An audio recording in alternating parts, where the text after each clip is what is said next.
जय हिंद दोस्तों। इस वीडियो में हम फोर्थ यानी कि प्रीएम्बल ये चैप्टर देखेंगे। जैसा कि आप जानते हैं हम लक्ष्मीकांत जो बुक है उसके चैप्टर वाइज जा रहे हैं। तो ये फोर्थ चैप्टर है प्रीएम्बल, इसके बारे में हम पूरा एनालाइज करेंगे, इसके बारे में पूरा पढ़ेंगे हम इस वीडियो में। हमारे जो पिछले 3 वीडियोज़ है, मैं उम्मीद करता हूँ आपने वो वीडियोज़ देखे और पसंद भी किए। तो ये वीडियो में हम प्रीएम्बल के बारे में देखते हैं। जैसे प्रेजेंट करूँगा मैं मयूर मोगरे। तो आइए देखते हैं। सबसे पहले जो प्रीएम्बल है उसकी शुरुआत कहाँ से हुई थी? तो उसकी शुरुआत यूएसए ने की थी। यूएसए की कॉन्स्टिट्यूशन में सबसे पहले प्रीएम्बल जो है वो लिखा हुआ पाया गया था। अब उसके बाद काफ़ी जितनी कंट्रीज़ थी उन्होंने भी इसका इस्तेमाल किया, उन्होंने भी उनके कॉन्स्टिट्यूशन में इंक्लूड किया। उसके बाद इंडिया ने भी 1947 में इसे इंक्लूड किया। अब ये कॉन्स्टिट्यूशन में 1949 में आया था। ओके। जब अडॉप्ट किया गया था तब ये कॉन्स्टिट्यूशन में इंक्लूड किया गया था प्रीएम्बल। अब ये जो प्रीएम्बल है ये आपने पूरा याद कर लेना है, क्योंकि किसी भी तरह क्वेश्चन आ सकते हैं। मेंस में हो सकता है आपको पूछा जाए कि प्रीएम्बल ही लिख लीजिए। तो ये प्रीएम्बल का हर एक पॉइंट हम एनालाइज करेंगे। जैसे शुरुआत होती है इसकी we the people of India. अब we the people of India, इस पर भी पहले वोटिंग की गई थी कि हम इसका जो शुरुआत है वो कैसे करें, भगवान का नाम लेकर करें या फिर we the people of India से करें। तो ये जो वोटिंग है उसमें we the people of India ये जीत गया था। अब नेक्स्ट हम देखते हैं जो प्रीएम्बल है वो क्या है। वो source of authority from the people है। तो जैसा कि आप देख सकते हैं स्टार्टिंग हमने कहाँ से की थी, we the people of India. तो मतलब सबसे ज़्यादा वेटेज किसे दिया गया है? पीपल को। ओके, जो भारतीय है उन्हें। जैसा मोदी जी बोलते हैं, मित्रों आप हो देश की ताकत। तो उस तरीके से जो लोग हैं यहाँ के वो सोर्स ऑफ अथॉरिटी है। ओके। नेचर क्या है प्रीएम्बल का? नेचर तो सोशलिस्ट है, उसके बाद सेक्युलर है, उसके बाद डेमोक्रेटिक है, उसके बाद रिपब्लिक है। तो ये हम हर एक चीज़ जो है यहाँ पर आई गई है, ये नेचर है। मगर हम हर एक चीज़ डिटेल में आगे पढ़ने वाले हैं, आगे की जो स्लाइड्स आ रही है उसमें। ऑब्जेक्टिव्स क्या है? जस्टिस, सबको जस्टिस मिलना चाहिए। उसके बाद लिबर्टी होनी चाहिए हर एक चीज़ में काम करने की। उसके बाद इक्वलिटी होनी चाहिए, हर इंसान इक्वल रहना चाहिए। उसके बाद फ्रेटर्निटी, ब्रदरहुड की जो है वो भावनाएं रहनी चाहिए। और ये भी चीज़ें हैं, ये हम आगे की स्लाइड्स में पढ़ने वाले हैं। ओके। और ये अडॉप्ट कब किया गया था? 26 नवंबर 1949 को। ओके, जैसे कि लास्ट लाइन जो है प्रीएम्बल की वो बोलती है। नेक्स्ट हम देखते हैं सबसे पहला वर्ड सोवेरेन। तो ये हम देखते हैं इसका मतलब क्या है। इसका मतलब ये है कि सुप्रीम। इसका मतलब है सुप्रीम अथॉरिटी। मतलब इंडिया जो है इंडिपेंडेंट स्टेट है, ये किसी भी बाहर की पावर से इन्फ्लुएंस नहीं है। ओके, ये अपने खुद के डिसीजंस खुद ले सकता है। Free to conduct its own business, मतलब ये खुद के जो बिजनेस है वो खुद उसके बारे में डिसीजन ले सकता है, उसके बारे में कोई और डिसीजन नहीं लेगा। भारत ये खुद के डिसीजन खुद लेगा। ओके। और जैसा कि भारत जो है ये मेंबर है यूएनओ का, यूनाइटेड नेशंस ऑर्गेनाइजेशन का। मगर इसका मतलब ये नहीं है कि यूएनओ जो है वो इंडिया के लिए डिसीजन लेगा, वो भारत के लिए डिसीजन लेगा। इसका मतलब ये नहीं है। ठीक है। भारत के लिए डिसीजन जो है, भारत के लिए क्या अच्छा है क्या बुरा है, ये भारत ही डिसाइड करेगा। कोई भी बाहर की पावर जो है वो डिसाइड नहीं कर सकती। हाँ, बाहर की जो पावर्स है उसके बारे में हम अपने डिसीजन जो है वो चेंज कर सकते हैं। मगर ऐसा नहीं है कि ट्रम्प बोलेगा कि अब भारत में जीएसटी जो है वो लागू नहीं होगा। ये वो डिसीजन नहीं ले सकता, ये सिर्फ भारत के लोग ही डिसीजन ले सकते हैं। ओके। नेक्स्ट हम देखते हैं सोशलिस्ट। सोशलिस्ट ये वर्ड जो है 42nd कॉन्स्टिट्यूशनल अमेंडमेंट से ऐड हुआ था। अब सोशलिस्ट में क्या-क्या आता है? हमारी जो सोशलिज़्म की जो प्रीएम्बल में यूज़ किया गया है सोशलिस्ट वर्ड, ये डेमोक्रेटिक सोशलिज़्म के तौर पे यूज़ किया गया है, ना कि कम्युनिस्ट सोशलिज़्म के तौर पर। कम्युनिस्ट सोशलिज़्म मतलब क्या होता है कि सारा का सारा जो कारोबार है, सारी की सारी चीज़ें जो है वो स्टेट हैंडल करेगा। उसमें प्राइवेटाइज़ेशन बिल्कुल नहीं होगा। मगर हमारे इसमें जो डेमोक्रेटिक सोशलिज़्म है, उसमें मिक्स्ड इकोनॉमी का यूज़ किया गया है। मिक्स्ड इकोनॉमी मतलब क्या होता है? जिसमें प्राइवेटाइज़ेशन भी हो, ओके, जिसमें गवर्नमेंट की भी हिस्सेदारी हो। ओके, उसे हम मिक्स्ड इकोनॉमी कहते हैं। तो इसमें क्या ये काय के लिए यूज़ किया गया है? ये इसका मतलब ये भी है कि हमें पॉवर्टी, इनइक्वालिटी, डिसीजेस और इग्नोरेंस इसे ख़त्म करना है। ओके, इसका सोशलिस्ट का ये मतलब है। ये ब्लेंड है मार्क्सिज्म और गांधीज्म का। और ज़्यादातर हम गांधीज़म की तरफ मूव हो चुके हैं इस सोशलिस्ट वर्ड के। ओके, मतलब क्या है कि गांधी जी क्या चाहते थे कि जो विलेज में एक पुअर आदमी है उसका भला हो, उसका जो पॉवर्टी है वो ख़त्म हो जाए, उसकी जो इनइक्वालिटी है वो ख़त्म हो जाए। तो यही सोशलिस्ट ये वर्ड जो है ये डिनोट करता है। ओके, नेक्स्ट हम देखते हैं सेक्युलर। ये भी 42nd कॉन्स्टिट्यूशनल अमेंडमेंट एक्ट से ऐड हुआ था। अब सेक्युलर में क्या है, सेक्युलर जो है हम निगेटिव पॉइंट ऑफ व्यू से नहीं देखते हैं कि हम कोई भी धर्म को नहीं मानेंगे, ये निगेटिव पॉइंट ऑफ व्यू हो गया, बल्कि हम इसे पॉजिटिव पॉइंट ऑफ व्यू से देखते हैं कि जितने भी धर्म हैं, जितने भी रिलीजन हैं, वो हमारे लिए एक समान है। Okay, all the religions in our country have same status and support from state. ठीक है, नेक्स्ट हम देखते हैं रिपब्लिक। अब रिपब्लिक जो है इसका मतलब क्या है, रिपब्लिक का मतलब होता है इलेक्टेड हेड। अब दो तरह के हेड हो सकते हैं, एक होता है इलेक्टेड हेड, एक होता है मोनार्कियल हेड। मोनार्कियल हेड मतलब क्या होता है, इलेक्ट होके नहीं आता है वो, जैसे जैसे उनका जो पीढ़ी है वो चलती रहेगी वो हेड बनते रहेगा। ओके, उससे भी कहते हैं हम मोनार्कियल हेड। ये है इलेक्टेड हेड, हमारे इसमें जो प्रेसिडेंट है वो इलेक्ट होके आते हैं। ओके, इनडायरेक्ट इलेक्टेड होते हैं, indirectly elected. Head of the state is always elected for fix term. हमारे जो प्रेसिडेंट है वो 5 साल के लिए इलेक्ट होके आते हैं। ओके, अब wasting of political sovereignty in the people, मतलब क्या है कि जो मोनार्कियल हेड होता है वो सारी की सारी पावर जो है वो खुद के पास रखता है। पर हमारे इसमें ऐसा नहीं है, हमारे इसमें डेमोक्रेसी डेमोक्रेसी भी है। डेमोक्रेसी का मतलब क्या है, by the people for the people of the people. Okay, तो इसमें क्या है, इसमें जो भी सोवरेनिटी है वो लोगों के थ्रू आई हुई है।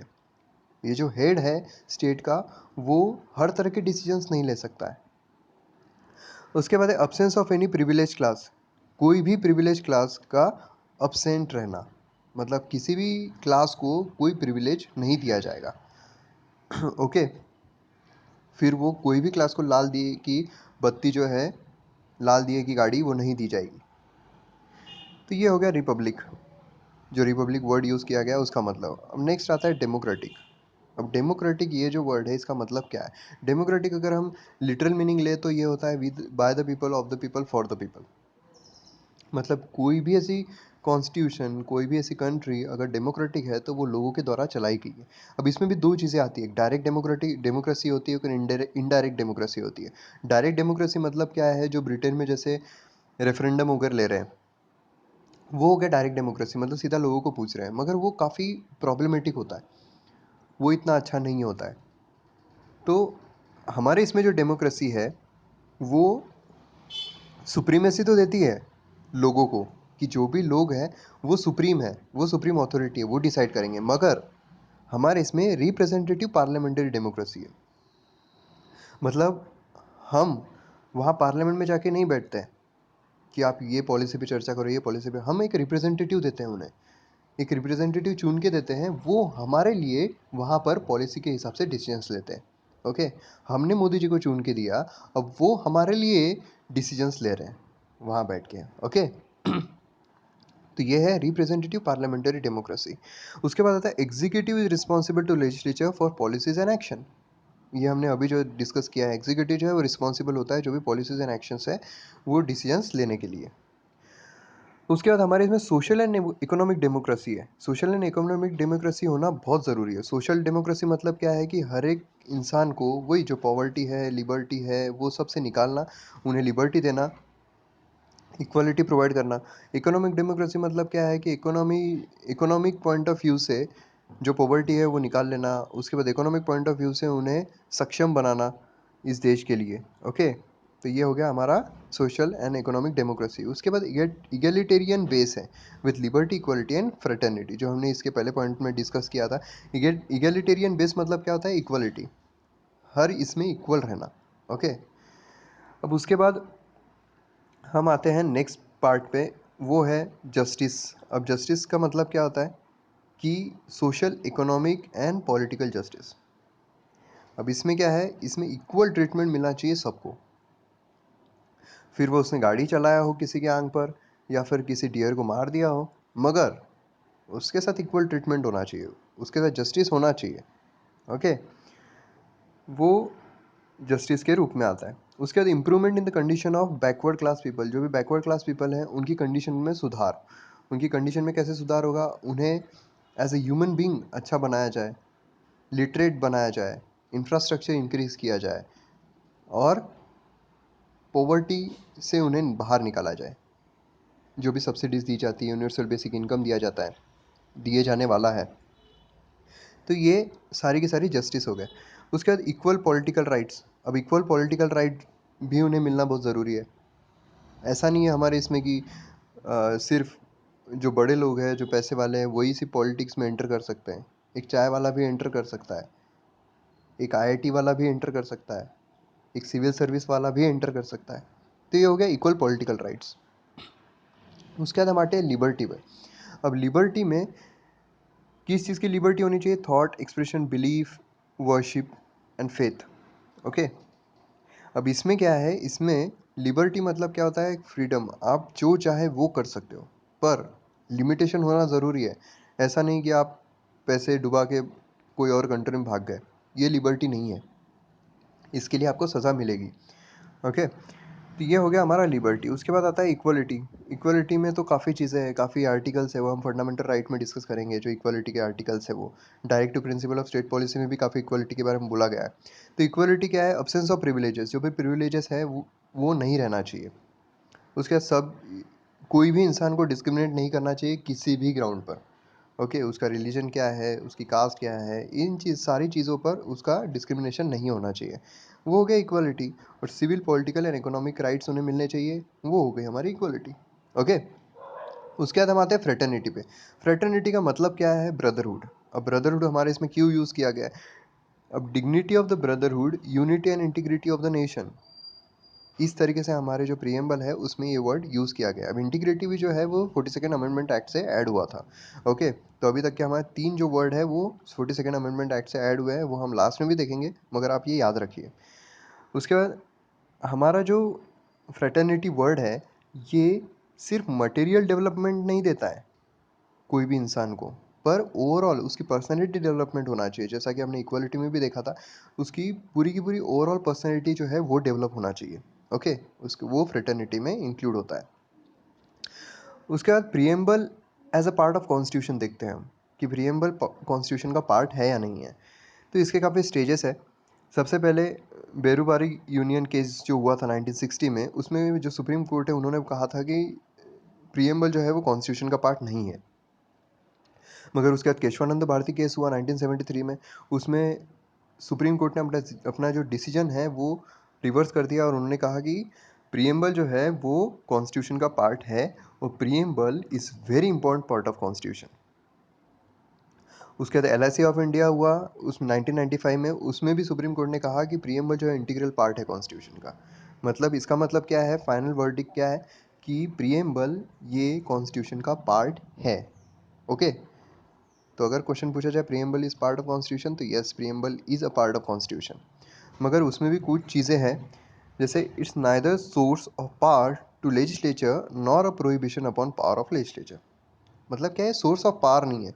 अगर ऐसा क्वेश्चन पूछा जाए कि दो ऐसा सेंटेंस दिए जाए कि preamble is a part of constitution, next sentence is preamble is a source of power to legislature, तो फर्स्ट सेंटेंस राइट रहेगा, सेकंड रॉन्ग। ये पावर नहीं है। ओके, सोर्स ऑफ पावर नहीं है। नेक्स्ट है कि ये इन्फोर्सेबल नहीं है। प्रियम्बल के तौर पर प्रियम्बल को लेकर कोई कोर्ट में नहीं जा सकता कि मेरा ये हो गया है, तुम अभी मुझे अपना हक दो। तो इट्स नॉट इन्फोर्सेबल। ओके, ये दो चीज़ें आपको अच्छे से याद रखना है, बहुत इंपॉर्टेंट चीज़ है।